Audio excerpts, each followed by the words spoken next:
Get goes everybody, because they will be playing a game called Her Red Cosmos. Wait, what the hell? Let me just check this. Okay, do that, and then here. Alright, cool. Let's start. The visual contains mature themes. The story centers around mental health issues. Oh, great. Would you like to view spoiler-free lesser content warnings? Oh, sure, why not? Let's see. Depression, burnout, isolation, discussion of death and grief, self-esteem issues, fear of going insane. It's like, what? Isn't that like a typical Twitter post? Please proceed. Yeah, it's fine, cool, whatever. She sings to prove herself that she still can. She sings because it is the only thing she knows how to do. She sings and does not know that even in this self-made prison there's a heart she's unknowingly captivated. Right. Her brother had dropped off the cottage a few weeks earlier. The cottage had seemed so much smaller than it used to. From the outside it resembles a battered and neglected dollhouse. The only reason she'd even managed to look at it was that she wasn't doing it alone. Her brother was there to bear witness with her. A shared guilt way less, or so she wanted to believe. Despite her protests, her brother had gotten out of the car and helped her unload her bags onto the porch. He'd probably ruined his sneakers on the driveway that was more puddle than ground, and she still hadn't invited him in. A better sister would have. A better sister wouldn't have needed help from her baby brother in the first place. You sure you'll be alright? She doesn't remember what she'd replied, just that her brother had looked at her with the same expression he'd worn at Grandma's funeral last fall. It was a good thing it wasn't the crying time. She wasn't either. She made sure to usher her brother away before entering their grandmother's old house alone, just in case, but even then no tears had come. Perhaps she'd already shed the last tears she would have ever shed. Wouldn't that be nice? She naturally settles into the small guest room where she'd always slept back when her family had been in the habit of visiting Grandma every summer. The bed, an old creaky thing made of wood, is uncomfortable and a bit small for a grown adult, but it's hers and it works. She took it part in painting the bed frame one summer when her father had still been around. Seeing the chips and imperfections in that white paint makes something twist in her chest, but this only strengthens her resolve to stay. The other bedroom she doesn't go in. Some mornings she wakes up feeling as if she's been in this house for years already, and after particularly restless nights it feels as if only a few hours have passed. Days barely have meaning outside the city. A retreat, they'd said, a chance to clear her overworked mind, start afresh. A beautiful idea, she'd agreed, if overly optimistic. A quiet mind might be the best thing she dares to hope for. No news is to be delivered to her during her retreat. No papers, no business calls, no interviews. Even her family had been instructed to handle her with silk gloves. Whatever the world is saying about her, she doesn't need to know. Not anymore. Someday the outside world would matter again. Perhaps, but not now. Okay? She writes in her journal for the first time in years. She wrings words out of her brain, hoping they would stay on the page and rot away there. But of course they don't. They crawl right back in, lodging themselves into the same crevices she so painfully pried them out of moments earlier. She should have known it wouldn't work. She's a singer, not a writer. Even the lyrics of her songs are written by someone else. What did she expect? So that she sings someone else's songs. It doesn't help her clear her mind that's a pointless endeavor. She knows that, but at least it's something she can do. It's the only thing she knows how to do. Right? She sings in a way that her voice has stirred something ancient. Something in the house awakens. What? There's got to be some ancient ghost or whatever. Let's go. Ancient, eh? Is there a mummy there? The following day, the singer stays in bed until hunger coaxes her downstairs. On the threshold of the kitchen, she pauses. Okay. It makes no sense, a flower in the middle of the floor. She stares at it for a long time, her mind numb. An unnerving tingle develops, travels up her spine, pulls her shoulders in. The red petals are dry and beginning to wither, as if the flower was placed in this spot hours ago, last night.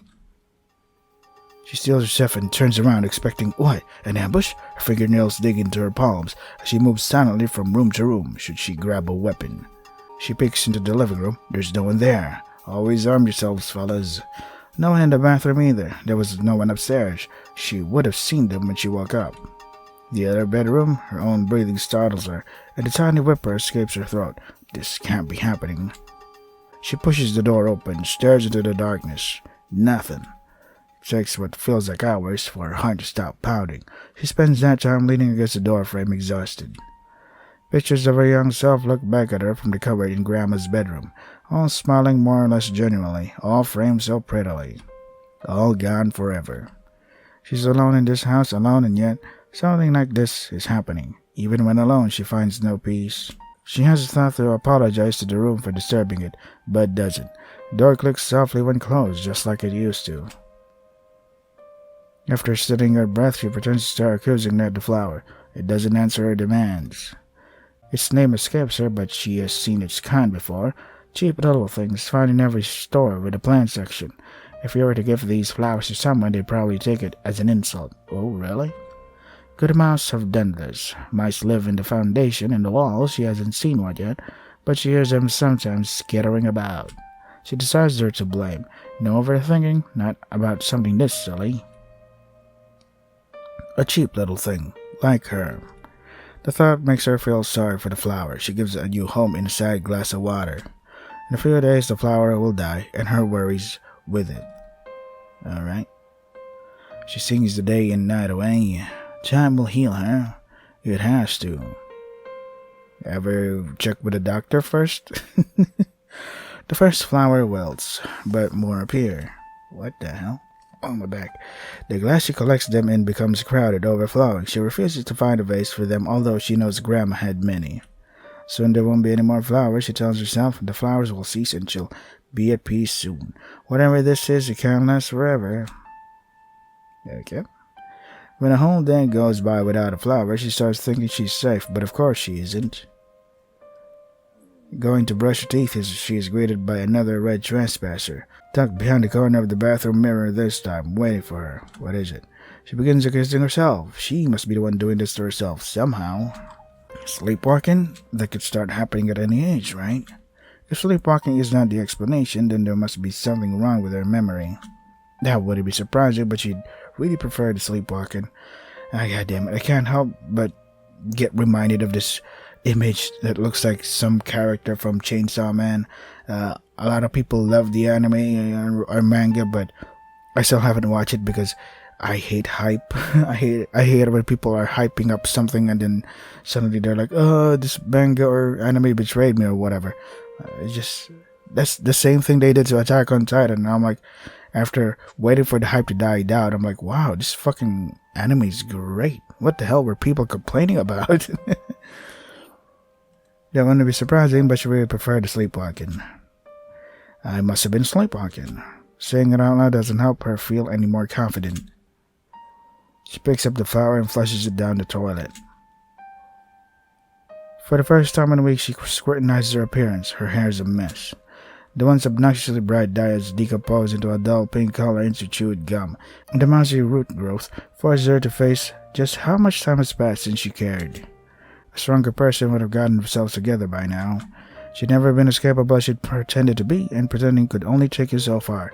If that's the case, why are you left alone in this grandma's house or whatever? Why isn't there anyone else with you? They must have known, perhaps not all of them, but at least some of them. They had to have known that she was a fraud. Okay, then again, why are you all alone here? Why isn't there someone someone to assist you with these problems? The doctor first? So what on earth had they seen in her? Because you can sing someone else's song? Did you forget? It was all arbitrary, wasn't it? She just happened to be there at the right time. No, at the wrong time. She'd been there at the wrong time, making the wrong decisions every time, every step of the way. Once she's gotten on that path, she'd shut her eyes and kept walking, no thinking, just doing. It occurs to her that she could have turned back at any point. A smarter woman would have. Okay. Who would she be now if she turned back? If she'd never started on that path in the first place? Someone still trying to get at this point? In the absence of answers, a sharp and spinal sensation grows within her, trying to choke her from the inside. She turns to her empty songs again, sings the lyrics that mean nothing to her, even though that made her... I'm assuming she's a famous singer that somehow got overwhelmed by the spotlight and is now retired to this little house to relax the mind or something. She turns to her empty songs again, sings the lyrics that mean nothing to her, even though it made her lots and lots of money for her to even retire this early. She allows herself to sing those songs, leaving it a false sense of security they provide. It's something to do while she waits for this to be over. What happened? What are you waiting for?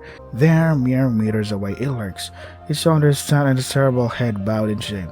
It knows it's trespassing. Wait, is that a alien grasshopper or something?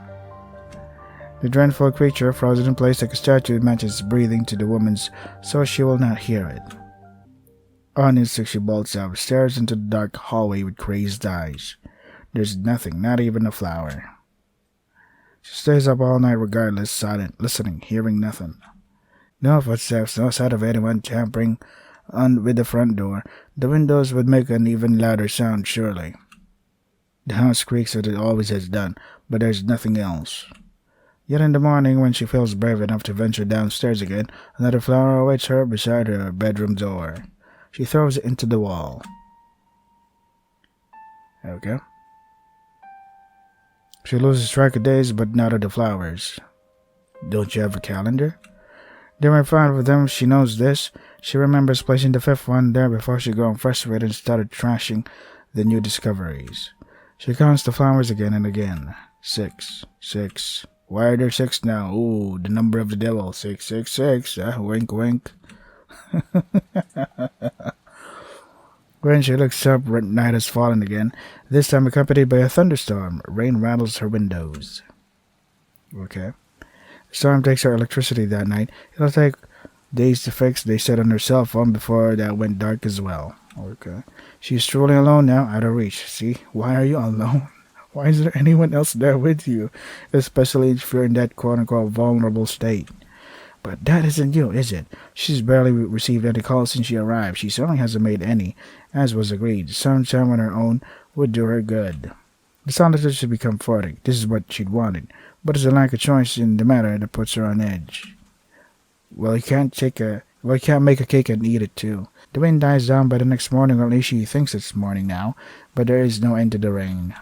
It continues drumming on the roof for hours and hours, drowning out the sounds of the house, the creaking, the scuttling in the walls. This should make her happy, but she only finds herself pacing, keeping watch, monitoring the house. She must have miscounted the flowers the other day. She must have discovered and added the 6th one herself at some point without thinking about it. That's why she couldn't remember doing so. She must have been absent-minded, exhausted. It's normal to forget things when one hasn't getting enough sleep.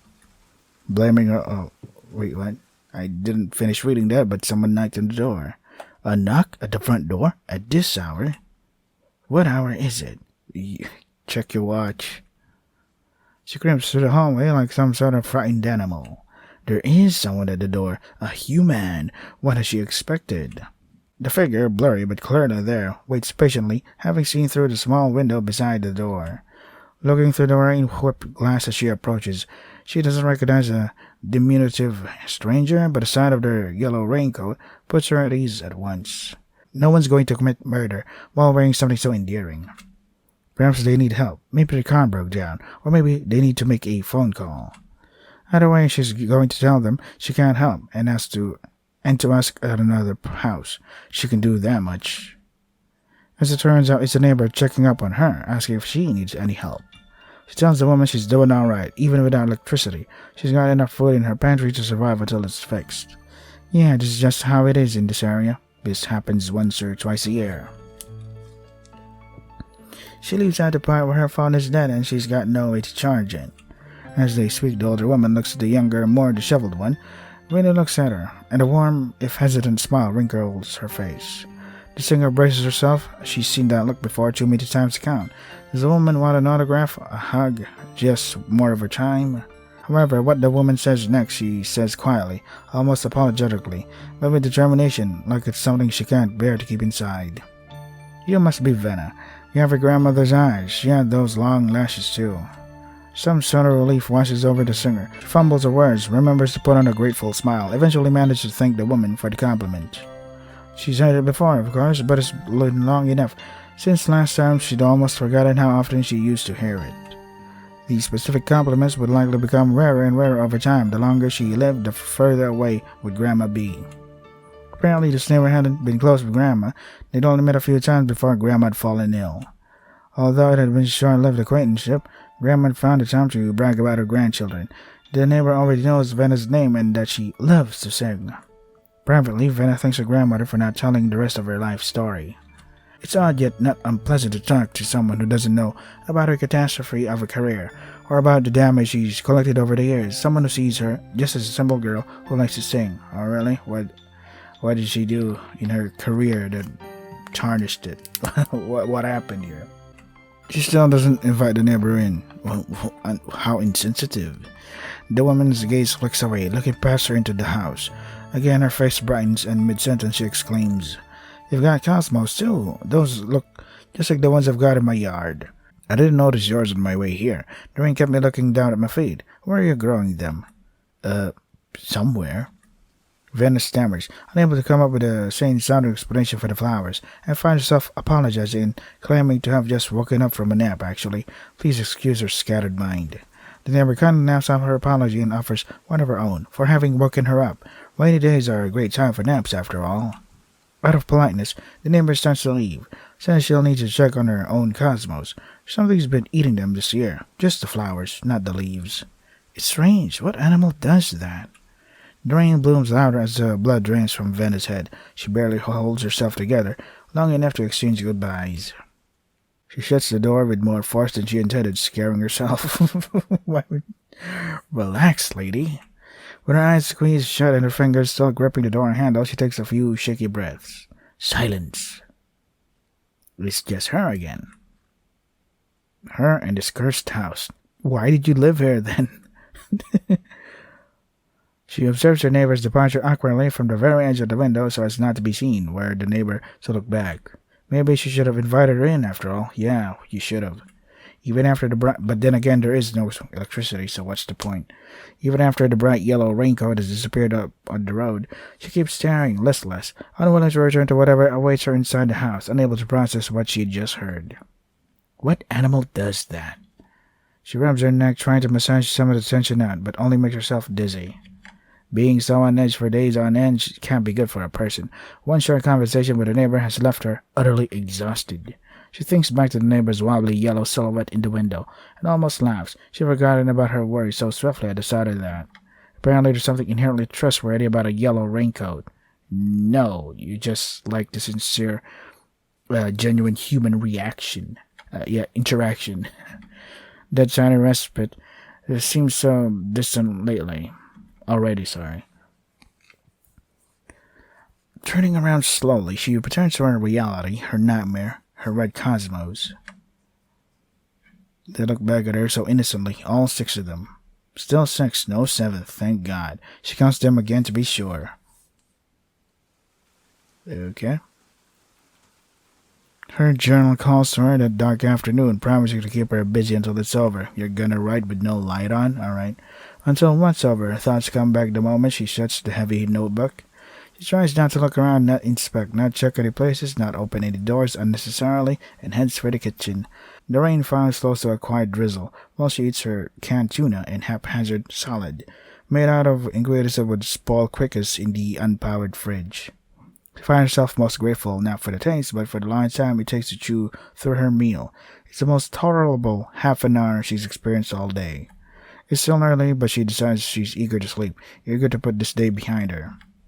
She'll wake up tomorrow or sometime, and there won't be any new flower, and this whole chapter of her life will be over. She'll process it all later. And then red. She finds another cosmos on her bed this time, red on her sheets of white. That's when it all comes pouring out. With her head in her hands, she sings with the ardor of a woman fighting for her life. It's not beautiful, she screams, her throat raw, and keeps going. The sounds rushing out of her are ugly and unrefined, lacking sense of structure, the opposite of everything she's ever been taught. If another human heard her now, they would be frightened. They would beg her to stop. It's going to destroy your career. Please, please destroy it. I don't want any of this anymore.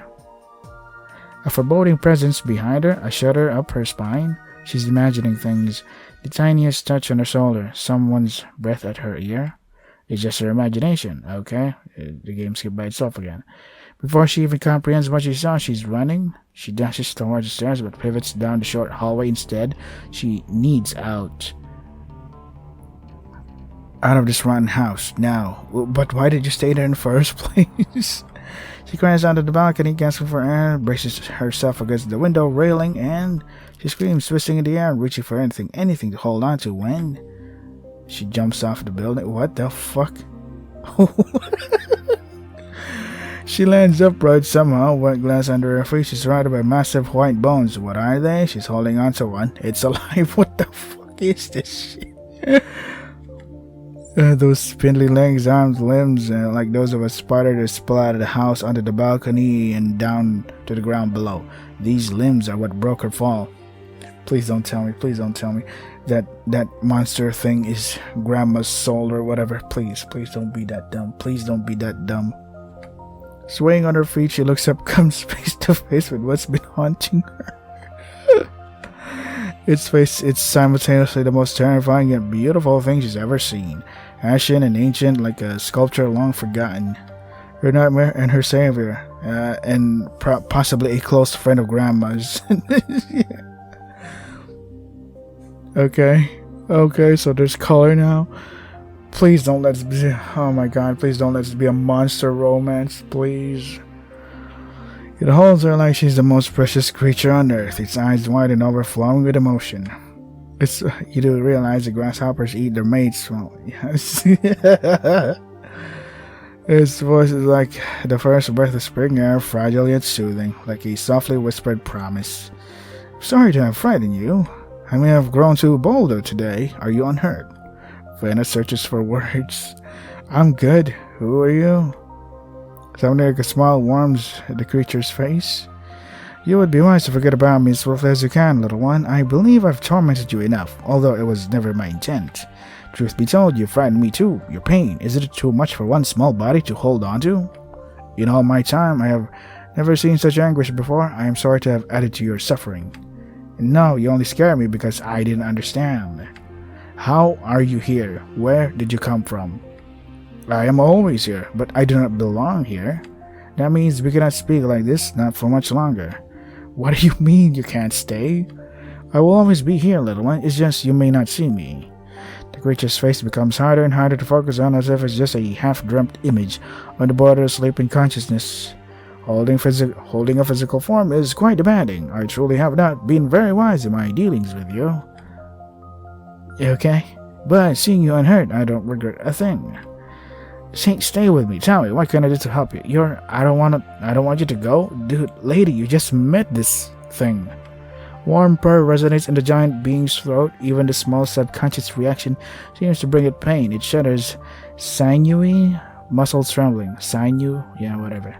You must know that you are loved. So very deeply loved.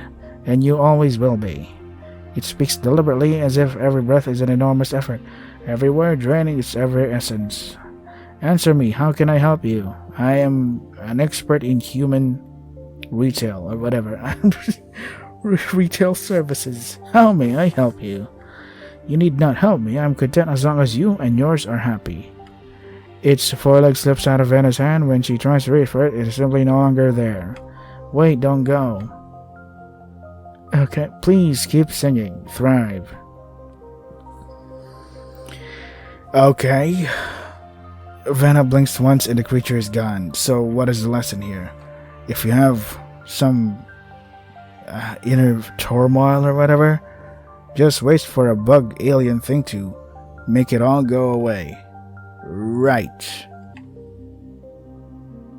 He stays for a long time, staring at the empty space her savior left behind. Thoughts slowly. Sorry. God damn it. Thoughts slowly begin to find their way back into her head, but they are not the sharp and cruel thoughts she'd used to housing. Although rain no longer falls, something wet rolls down her cheek. She decides this is alright. She is alright. Thank you, bug alien dude, for showing me the light somehow. Alright.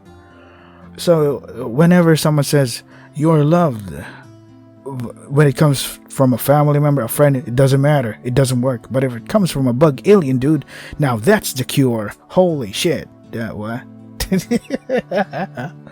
Hey, you can still hear me, right? I have a proposal.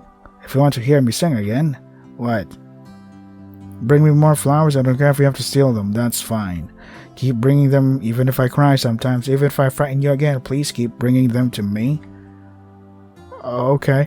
I want to receive so many flowers I grow bored of them. Alright. Could you do that for me? Yeah.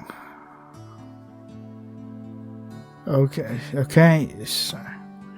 So the monster thing is putting the flowers on your welcome mat? Wouldn't that neighbor see that, hey, what the fuck? Who's been putting my flowers on your goddamn doormat? I thank you for reading. You're welcome, I think. I may not be qualified to analyze this type of writing because none of it makes sense to me.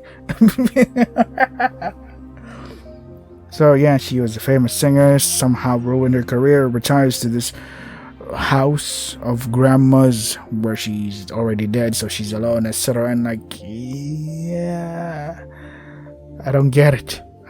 What the fuck? I don't get it. What is this supposed to be a metaphor for?